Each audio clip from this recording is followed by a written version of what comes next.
Grandir en France en tant que Chinois, ça n'a pas été de tout repos. En scooter, c'est le carjacking. Une nouvelle épreuve pour la famille de Chao Ling. On mange des trucs chelous les Chinois, mec. Ils mangent des gens, des chiens, des chats, des moustiques. Démonstration de kung-fu quoi. C'est pourquoi je sais pas, je supporte pas les yeux qu'ils ont. Il y a quelques mois, quand j'étais de retour en France, lors d'une soirée à Paris, pour la première fois de ma vie, plusieurs personnes, dans une conversation qui était complètement banale, se sont excusées du fait qu'elles avaient peut-être plus de privilèges que moi quand je leur ai dit que j'avais eu des difficultés dans mon adolescence. Privilèges. Ça m'a tout de suite mis mal à l'aise parce que j'ai dû expliquer que la plupart des choses qu'ils me disaient, en fait, ils se faisaient des films et que grandir en France, ça avait été différent, ok, certes, mais pas plus difficile. Ouais, il y a eu des moments où j'ai ressenti un certain rejet, malgré le fait que j'ai toujours considéré la France comme mon pays. Quand je voyage et qu'on me demande d'où je viens, je dis pas que je suis chinois, mais que je suis français. Je me suis toujours senti français et fier de cette culture que j'ai en moi. La France, c'est là où je suis né et c'est là où ma famille a fait le choix de s'installer. Même si j'ai subi des situations malheureuses, aujourd'hui je sens que depuis l'arrivée du wokisme, les mouvements antiracistes, ils prennent une tournure qui tend à aborder le racisme d'une manière négative, soit collectivement, soit individuellement. Dans cette vidéo, j'ai eu envie d'apporter une perspective différente de ce que l'on entend aujourd'hui dans les médias et une perspective qui a été bien sûr influencée par mes voyages et mon expérience personnelle.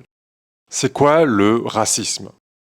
J'ai envie de définir ce que c'est que le racisme pour moi et ce qui n'est pas du racisme. Parce que désormais, on a tendance à utiliser ce terme à tort et à travers. Et pour ça, j'ai envie de raconter l'époque du Covid-19. Même si dans ma vie, j'ai vécu beaucoup de discrimination et même de la violence durant mon enfance, c'est surtout pendant le Covid que le sujet du racisme est devenu très sensible à mes yeux parce que j'ai vraiment senti qu'à ce moment-là, il y avait de la haine contre les Asiates. En France, mais aussi dans de nombreux pays, on nous a accusés d'être à l'origine du Covid. Et ce prétexte, il a été utilisé pour s'en prendre à la communauté asiatique en France, alors qu'elle avait absolument rien à voir avec ça. La période du Covid, c'est la première fois dans ma vie que je me suis inquiété réellement pour ma famille et aussi pour ma communauté. Tous les semaines, sur Instagram et sur WeChat, il y avait des histoires de jeunes qui se faisaient tabasser à l'école simplement pour être asiatiques. Sans compter les nombreux appels à la violence qui ont circulé sur Twitter et sur les réseaux sociaux. Le Covid, ça a donné aux gens un prétexte pour s'en prendre à nous de manière violente physiquement. Aujourd'hui, c'est un peu du passé. Malgré tout, et je m'y attendais pas, il y a quelques mois quand je suis rentré en France, j'ai encore pu constater par moi-même qu'il y a certaines personnes qui se permettent de faire des insultes offensantes comme Shintok quand je passe dans la rue et même aujourd'hui, ma sœur elle reçoit des commentaires racistes sur internet. Et je tiens à préciser que tout ça, ça vient des personnes de toutes les origines. C'est contre ce racisme qui incite à la violence physique et verbale, qui incite au mépris et à discriminer quelqu'un ou un groupe en fonction de ses origines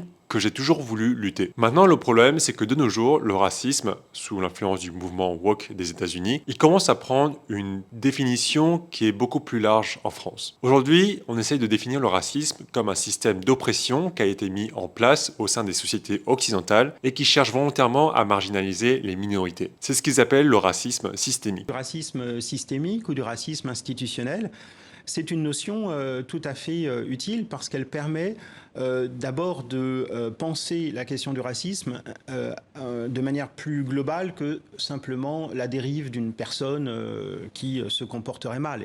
Elle permet de penser à l'échelle d'une institution. Un système dont le but est d'avantager seulement les blancs et qui contribue à perpétuer les stéréotypes et les discriminations chez les personnes qui sont racisées. Dans ce système, les blancs, c'est les oppresseurs, donc l'ennemi à abattre, et les autres races des oppressés, qui sont des victimes de ce système. Aux États-Unis, cette idéologie est devenue une discipline académique qui est enseignée comme science sociale sous le nom de Critical Race Theory. Cette idéologie, elle estime que le racisme est présent à chaque niveau de la société et dans la vie courante. Son objectif principal, c'est de détecter et de repérer les manifestations du racisme, que ce soit à un niveau institutionnel ou dans les interactions sociales de tous les jours. Après, un truc beaucoup plus quotidien pour lequel je réfléchis toujours, c'est par rapport à mes cheveux en fait. Quand je dois me faire coiffer, est-ce que ma coiffeuse est à Paris? Si elle n'est pas à Paris, qui va me coiffer? Si je dois voyager, est-ce que je peux acheter mes produits pour partir suffisamment longtemps de Paris et être sûr d'avoir les bons produits pour me gérer pendant un temps, etc. Sachant que je les trouve pas au Monoprix en face de chez moi, donc c'est tout un circuit de me dire il faut que j'aille dans telle boutique pour trouver la bonne base. En fait, c'est toute une organisation. Alors évidemment, c'est anecdotique, c'est rigolo, etc. Mais quand même, vous Twitter et a dit que c'était inadmissible et qu'elle voulait faire en sorte qu'il existe des pansements de toutes les couleurs de peau, puisqu'il n'y a pas de raison en fait de se Sparadragate. Ouais, et puis c'est devenu, ça a fait une affaire d'état, les gens étaient là, il n'y a pas plus important qu'un problème. On disait donc que c'était un concept importé des États-Unis. En France, il y a deux personnalités qui s'inspirent particulièrement de cette idéologie. Bonjour, je m'appelle Grace Lee. Bonjour, je suis Rokhaya Diallo. Et le truc, c'est que à chaque fois que j'écoute ces deux personnes, je sens vraiment que aujourd'hui, le racisme moderne essaie de créer des divisions plutôt que de trouver des solutions. Le racisme moderne estime que le racisme est institutionnalisé. Dans la société occidentale, on éduque les gens à être racistes. Inclut des concepts tels que les blancs ne sont pas nés blancs, les blancs sont nés humains, puis les parents blancs les abusent physiquement et psychologiquement pour devenir blancs. Et dans la continuité de cette idée, on estime qu'une personne qui ne lutte pas activement contre le racisme est fondamentalement raciste. C'est pas une intention de nuire. Que les personnes blanches, reconnues, identifiées comme blanches, aient un privilège, ça veut pas dire qu'elles ont l'intention d'en avoir un ou qu'elles ont l'intention de nuire aux personnes non blanches. On le fait de fait. On est né blanc et blanche. Que soit stéréotyper une personne, adopter un trait ou porter des vêtements culturels d'une personne d'une autre origine, faire une blague sur une culture ou n'importe quel acte qui soit conscient ou inconscient, tout peut être interprété désormais comme du racisme. Par contre, dans cette idéologie, le racisme est à sens unique. Seuls les blancs peuvent être racistes. Quand on est blanc, en fait, on ne vit pas avec l'idée qu'on va expérimenter le racisme dans sa vie, alors qu'il n'y a pas une seule personne non blanche qui, à un moment de sa vie en France, n'a pas été renvoyée à sa couleur de peau de manière négative. Pardon, j'ai pas entendu. Sale blanc de merde, je t'ai dit. Mais moi je pensais. Sale blanc de merde. Sale blanc de merde, j'ai répété. Ça, par exemple, c'est pas du racisme. Bref, voir tout ça, c'est ce qui a commencé à me faire rejeter ces idées. Aujourd'hui, la version moderne du racisme, à mon sens, elle est complètement à l'opposé de la cause initiale. Je trouve même qu'elle contredit profondément les valeurs et l'idée fondamentale de la lutte contre le racisme, celle qui est de transcender nos différences pour apprendre à vivre en harmonie. 3 raisons pour lesquelles la version moderne du racisme est dangereux. On promue la confrontation et non la compréhension mutuelle. Le racisme moderne de nos jours, de par sa vision du monde entre oppresseurs et opprimés, elle conduit à chercher une confrontation plutôt qu'à rechercher une compréhension mutuelle. Et parfois, il y a des paroles qui me choquent profondément quand je vais sur Internet parce que je trouve ça triste qu'aujourd'hui, à cause de cette idéologie, certains blancs arrivent à en avoir honte d'être blancs.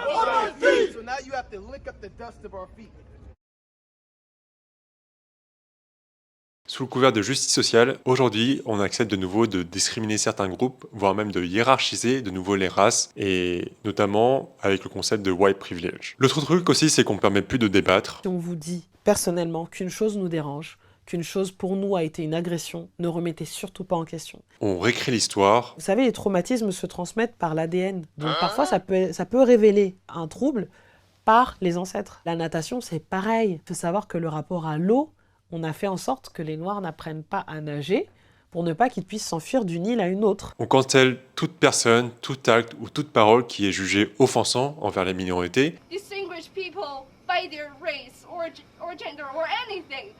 Black people can be racist. White people, sorry. Oh no. I will make it. I will drag this out. Et on essaye de codifier des bons comportements. Au lieu de nous unir, le racisme moderne aujourd'hui, il conduit à encore plus nous communautariser. Et tout ça fait qu'on oublie une clé importante de la lutte contre le racisme, qui est la tolérance. L'un des TEDx qui m'a le plus marqué sur le racisme, c'est celui de Daryl Davis. Daryl Davis, c'est un noir américain qui a intentionnellement rejoint des membres du Ku Klux Klan, l'un des plus grands groupes suprémacistes blancs aux États-Unis, et qui a réussi à convaincre une centaine de membres de quitter l'organisation, dont des membres influents. Et tout ça, il l'a fait non pas en essayant de convaincre ses membres que ce qu'ils faisaient était mal, mais en écoutant ce qu'ils avaient à dire et en se liant d'amitié avec des membres influents de l'organisation. Pour moi, on combat pas le racisme avec une intention de prendre sa vengeance ou en préférant sa haine de l'autre. Plus jeune, moi-même, j'ai subi des humiliations, des agressions, et vraiment, au plus profond de moi, j'ai absolument pas envie de faire vivre ça aux autres. Ce que je trouve admirable dans l'histoire de Daryl Davis, c'est que ce qui a amené des changements d'idéologie chez ces personnes-là, c'est pas la coercition, mais en leur montrant que Daryl Davis n'était pas comme il l'imaginait. Quand on veut que le monde accepte nos différences, nos coutumes, notre culture, culture. Je pense qu'il est d'abord nécessaire de construire un mouvement qui met en avant nos valeurs culturelles positives. Lutter contre le racisme, ça n'a jamais été d'accuser tout un groupe d'être la cause de son malheur, pour justifier une montée de la haine. La lutte contre le racisme, ça a toujours été à propos de transcender nos différences pour comprendre ce qui nous rapproche en tant qu'être humain. Et je crois que ce que peu de personnes comprennent, c'est que tu peux être fier de tes origines sans pour autant être contre d'autres personnes. Tu peux être fier de ta culture tout en reconnaissant également ses défauts et ce qui a changé. Voir le monde sous forme de racisme systémique t'enferme dans la victimisation. Le mot victimisation, il faut l'éclaircir parce que moi, je comprends pas en fait ce que ça veut dire.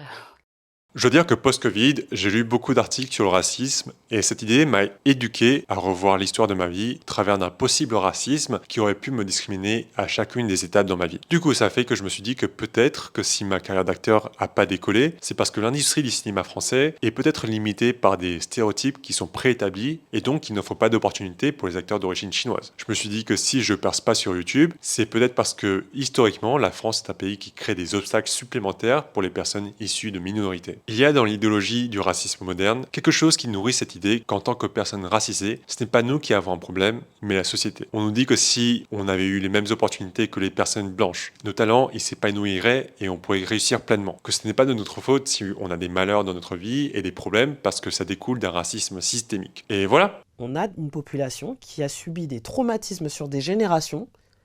Qu'est-ce qu'on fait pour pouvoir traiter ça ? Et jusqu'à aujourd'hui, on n'a jamais eu un temps de pause où on a pu se réparer. Jusqu'à aujourd'hui. On est donc des victimes d'un système qui a toujours été présent pour nous marginaliser et globalement, à part lutter contre le système, il n'y a rien d'autre qu'on puisse faire. Je dis pas que tout le monde se victimise dans le racisme moderne, mais définitivement, voir le monde en termes de racisme systémique, ça y contribue. Parce que ça renforce un biais psychologique chez ceux qui croient en cette idéologie. Il y a un événement que j'ai vécu qui m'a fait me rendre compte de ça. Pendant le Covid, un jour, en allant chercher à l'aéroport ma mère, un homme est passé devant moi et a éternué super fort, de manière super expressive, devant moi et ma famille, et sa copine, elle a instantanément explosé de rire. À ce moment-là, j'étais persuadé que ce mec avait fait exprès d'éternuer devant moi de façon méprisante pour se moquer de moi et de ma famille. Je suis donc allé voir ce mec pour le remettre à sa place et quand il s'est retourné, en fait j'ai vraiment vu de l'étonnement sur son visage par rapport à ce que je lui disais. De loin, j'ai observé mes sœurs, elles avaient également l'air surprises du fait que j'étais énervé. Sur le coup, j'ai juste insulté le mec et je l'ai traité de raciste. C'est que quelques minutes plus tard, quand je suis arrivé dans le parking et que j'ai commencé à conduire, quand ma colère est retombée, que j'ai réalisé que être dans cette optique de racisme constant, mon cerveau, il a fait le lien entre cet événement qui était tout à fait anodin et du racisme. Et ce malentendu, il m'a fait réaliser que cette idéologie, elle renforce un biais cognitif qui s'appelle biais de confirmation. Et ce biais, il peut influencer l'interprétation qu'on a de certaines situations en cherchant volontairement des informations qui visent à confirmer les croyances qu'on a ou nos hypothèses préexistantes. Et ça, c'est quelque chose que j'observe de plus en plus chez ceux qui prétendent être victimes du racisme en France, où on cherche des situations qui ont aucun sens. La suprématie blanche est entretenue dans la gastronomie française par le droit raciste des appellations d'origine contrôlées, où on commence à blâmer les autres pour la façon dont sa vie se déroule et en se basant sur des situations qui ont aucun rapport, où on ne se remet pas en question et on préfère accuser les autres, où on abandonne également cette idée qu'on peut avoir un contrôle sur sa vie, sur ce qui nous arrive, où l'on se dédouane de toute responsabilité sur ses propres décisions et où on préfère adopter un rôle de victime de la société. Tu sais, c'est normal de pas être totalement satisfait de certains aspects de ta vie. Et si le racisme peut expliquer une partie de nos problèmes, c'est que 10 ou 20%. Ça explique pas tous les échecs personnels qu'on vit ou tous nos traumatismes. Je vais être très honnête, si j'ai pas réussi en tant qu'acteur, c'est simplement que j'ai pas mis assez de volonté dedans. Quand on s'estime victime du racisme au quotidien, on commence à prendre toutes les choses personnellement. Que ce soit un commentaire, un acte, une remarque, même si ça nous vise pas directement, on a tendance à le prendre comme si ça l'était. Mais en fait, c'est nécessaire de garder à l'esprit que c'est surtout nos perspectives et nos traumatismes passés qu'on a vécu qui fait que aujourd'hui, on ressent peut-être du mépris quand quelqu'un s'adresse à nous en parlant de nos origines. Mais parfois, il y a absolument rien de méprisant, voire même il y a une honnête curiosité et voire même une certaine forme d'admiration envers nos origines. Quand j'étais en Amérique du Sud et que je passais dans la rue ou quand j'étais avec des amis, ça m'arrive tout le temps que l'on m'appelle Chino ou Chinito. Et pour certains, ça peut paraître super offensant. Mais dans la culture latine, appeler quelqu'un par une caractéristique, c'est une preuve d'affection. Parfois, dans une conversation, on me parle de Jackie Chan ou de Bruce Lee, de BTS et de K-pop. Mais j'ai vu que quand je parle avec ces personnes-là, il y a vraiment de la curiosité vis-à-vis de ma culture et que c'est un moyen pour eux d'engager la conversation pour en apprendre apprendre plus sur moi. Et comprendre cela, c'est ce qui m'a permis d'arrêter de me sentir offensé dès que quelqu'un évoque une de mes deux cultures. J'ai compris que c'est véritablement ça qui distingue le racisme de ce qui n'est pas du racisme. C'est pas les mots que la personne utilise, c'est surtout l'intention. Tout le monde stéréotype que tu sois aux Philippines ou au Pérou ou au Maroc, parce que c'est inné dans la nature humaine. Et c'est pas exclusivement les personnes d'origine blanche, mais toutes les personnes, peu importe leur culture. Et la manière de surmonter le racisme, en tout cas à titre personnel, c'est pas de lutter contre le système ou de critiquer le système, mais justement de sortir de cette mentalité de victime qui te construit des barrières mentales, qui te fait sentir que tu n'es pas capable, qui te fait sentir impuissant même, et de commencer à assumer la responsabilité de ta vie et de faire les bons choix dans la vie et de te mettre en action, tout simplement. Aujourd'hui, il y a assez de personnalités qui sont issues des minorités pour te prouver que même si tu as des origines, tu peux réussir dans ce que tu souhaites. Et ce road trip, en fait, m'a fait juste me rendre compte que la haine que je pouvais avoir sur le monde, en fait, c'était juste une haine que j'avais envers WAM. Et tu sais, j'étais parti en me disant que la France était pas prête à moi. Et en fait, c'était moi qui n'étais pas prêt à être moi. Le racisme moderne n'invite pas à la tolérance. Dans le racisme moderne, l'idée est qu'en raison de l'histoire d'un peuple, il est raciste de soumettre les personnes d'origine aux mêmes exigences que les personnes blanches. Parce que l'histoire fait qu'ils ont été désavantagés, que ce soit à cause de l'esclavagisme ou du colonialisme, ou etc., etc., etc. Très honnêtement, de mon point de vue, quand tu dis ça, il y a juste un pas court pour faire sous-entendre que les personnes racisées ne sont pas aussi intelligentes, voire même inférieures par rapport aux personnes blanches. Et c'est les personnes antiracistes qui disent ça. Je pense qu'en tant que Français avec des origines étrangères, on mérite mieux que ce genre de discours qui est totalement méprisant et qui donne des excuses et des prétextes à certaines personnes en les déresponsabilisant de leur propre vie et de leurs propres choix et des choix qu'ils ont fait eux-mêmes. Oui, je suis tombé sur des personnes qui étaient racistes, mais non, le système pour moi n'est pas raciste. Par exemple, mes parents, ils sont arrivés en tant qu'immigrés sans argent, sans rien du tout. Et en travaillant dur, ils ont pu ouvrir des commerces et nous élever, mes sœurs et moi, pour nous rendre indépendants. Moi-même, je suis né en France. J'ai jamais senti que je pouvais pas faire d'études supérieures. J'ai jamais senti que j'ai eu des freins pour trouver du travail. J'ai jamais senti que j'ai eu un frein potentiel pour avoir un crédit à la banque, pour acheter un appartement, ou même pour en louer un quand j'étais au chômage. Et aujourd'hui, je sens pas particulièrement que j'ai des freins à voyager dans le monde. Parfois, oui, dans ma vie, j'ai eu des blocages, mais rien que je n'ai pas pu surmonter si je le voulais réellement ou si je utilisais un peu plus de créativité. À titre perso, je suis bien sûr sensible aux gens qui souffrent de racisme, parce que moi, également, j'en ai souffert toute ma vie, mais pas à ceux qui se victimisent sous prétexte qu'ils ont une charge raciale supplémentaire de par leur origine. Avoir subi du racisme dans ma vie, je pense pas que cela me donne le droit de dicter la manière dont les autres doivent me traiter. Si les gens, ainsi que le monde qui m'entoure, commencent à changer leur façon d'interagir avec moi pour favoriser mon existence en tant que personne d'une autre race, bien sûr que j'aimerais ça, bien sûr que ce serait utile, bien sûr que j'en tirerais des avantages, c'est sûr. Si le gouvernement ne le fait pas, si les gens ne le font pas, ça signifie pas qu'ils sont racistes ou de mauvaises personnes. Ça veut pas dire qu'ils détestent les personnes de mon origine. Je peux aussi parfois comprendre que les personnes de mon origine, elles s'intègrent pas aussi bien dans certains aspects de la société française, mais qu'elles le font dans d'autres aspects. Quand je suis dans un autre pays, si je commençais à dire aux personnes locales de modifier leur manière de me parler et d'agir pour que je me sente mieux accepté et de changer leur dynamique de travail pour s'adapter à mes besoins et que si elles ne le font pas, c'est parce qu'elles sont racistes, ça ferait pas de moi une personne qui est socialement consciente et morale. Je trouve que ça me ferait de moi une personne qui est intolérante et américain.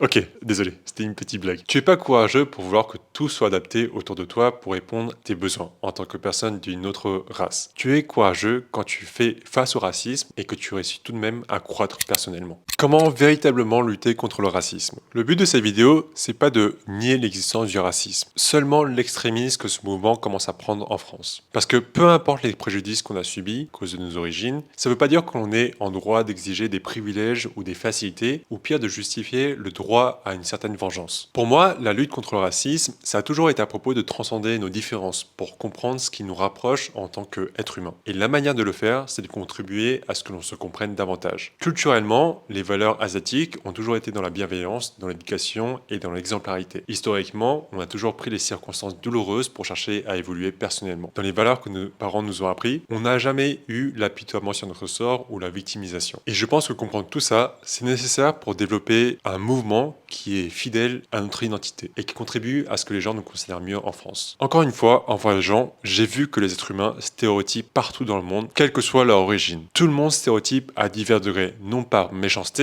mais par ignorance. Que l'on soit maghrébin, asiatique, occidental, d'un pays africain, européen, riche, on n'est jamais à l'abri de faire cela à d'autres personnes et de stéréotyper sur une origine, sur un métier, sur l'âge, sur une région ou sur une apparence physique. Moi-même, je suis pas parfait et il m'arrive de stéréotyper sans me rendre compte et me détacher de cette tendance, c'est un processus qui est extrêmement difficile. Avant de voyager, je savais pas que l'islam n'est pas une religion qui se cantonne au Maghreb et que, en réalité, la plus importante population musulmane au monde est asiatique. Avant de voyager, je pensais que la couleur de peau noire, c'était une exclusivité des natifs d'Afrique. Cette couleur de peau, elle se retrouve également chez les Philippins, au Sri Lanka, chez les Indiens, chez les Brésiliens, chez les Vietnamiens, chez les Chinois. Avant de voyager, je pensais que l'Amérique du Sud, c'était rempli de drogue et de violence. Avant de découvrir que c'était des cultures hyper chaleureuses et amicales. Tout le monde stéréotype à divers degrés, non par méchanceté, mais par ignorance.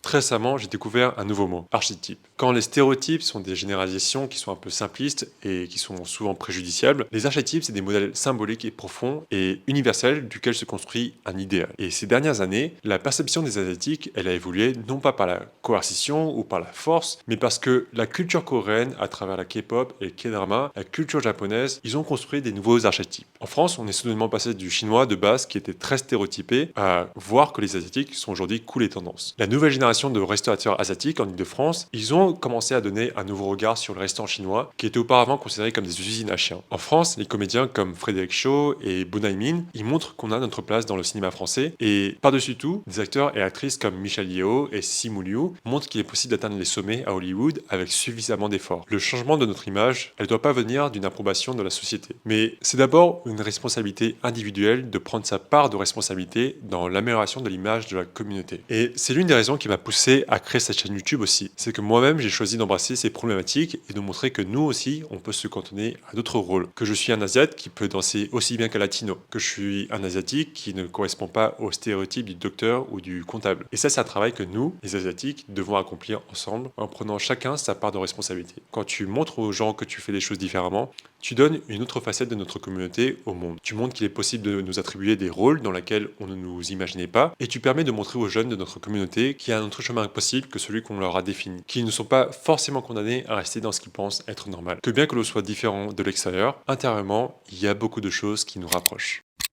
Voilà les gars, je crois que le sujet est un peu polémique, mais c'était un sujet que je voulais traiter depuis longtemps parce que, bon, disons que je fais des vidéos parce que souvent j'ai beaucoup de réflexions dans ma tête et tout, et en fait faire une vidéo, ça me permet d'arrêter de penser à toutes ces choses-là parce que j'ai dit ce que j'avais à dire. Que tu sois d'accord ou pas d'accord, je peux totalement comprendre ce que tu penses. Ça, c'était ma vision et perspective, mais j'aimerais surtout que tu comprennes que je l'ai fait avec des pensées pour que les gens vivent en harmonie. Parce que je pense que dans le racisme moderne aujourd'hui, il y a beaucoup moins d'empathie, il y a beaucoup moins de compréhension mutuelle qui se développe, et l'extrémisme, c'est ça que j'ai voulu dénoncer. Bref, j'espère que tu auras compris où je voulais en venir avec cette vidéo. Je te dis à la semaine prochaine et d'ici là, prends soin de toi.